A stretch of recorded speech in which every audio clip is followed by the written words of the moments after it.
Hello everyone, আসসালামু আলাইকুম। Saeed bike gallery থেকে একটি সেল পোস্ট এইমাত্র অ্যাপাচি আরটিআর 160 বাইকটি বিক্রি হয়ে গেল। এই ভাইয়ের কাছে বিক্রি হয়ে গেল। ভাই আসসালামু আলাইকুম, ভালো আছেন? ওয়ালাইকুম সালাম ভাই। জি ভালো আছি। গাড়িটা তো আমাদের কাছ থেকে নিলেন, কেমন দেখলেন? জি ভাই আলহামদুলিল্লাহ সুপার পছন্দ ফ্রেশ। হয়েছে? জি জি পছন্দ হয়েছে দেখে তো ভাই গাড়ি একটু নিলাম। জোরে বললেন ভাই। জি জি ভাই পছন্দ হয়েছে। হ্যাঁ, আপনারা অনেক জায়গায় তো দেখলেন গাড়ি। জি জি অনেক জায়গায় দেখছি, এখানে গাড়ি চয়েস হয়েছে তাই এখান থেকে নিয়ে নিলাম। এই ভাই অনেক জায়গা থেকে ঘুরে টুরে আইসা আমাদের কাছ থেকে বাইকটা দেখে পছন্দ হয়েছে, তারপর নিল। আমি ঢাকা টেকনাফ তেতুলিয়া সব জায়গায় ঘুরে এসে অনেক এখান জায়গায় থেকে ঘুরছে গাড়িটা ভাই, নিলাম। 4-5 হাজার টাকা খরচ করে ফেলছে ঘুরে, তারপর সব জায়গায় গাড়ি পছন্দ হয় নাই।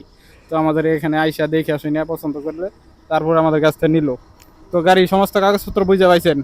জি জি জি বুঝে পাইছি। আমরাও সমস্ত টাকা পয়সা বুঝে পাইছি। তো যারা পুরাতন মোটরসাইকেল ক্রয় বিক্রয় এবং এক্সচেঞ্জ করতে যাচ্ছেন তারা চলে আসতে পারেন আমাদের শোরুমে। আমাদের শোরুমের ঠিকানা হচ্ছে সাইদ বাইক গ্যালারি, গোপালপুর বাজার, জামালপুর সদর। ধন্যবাদ সবাইকে।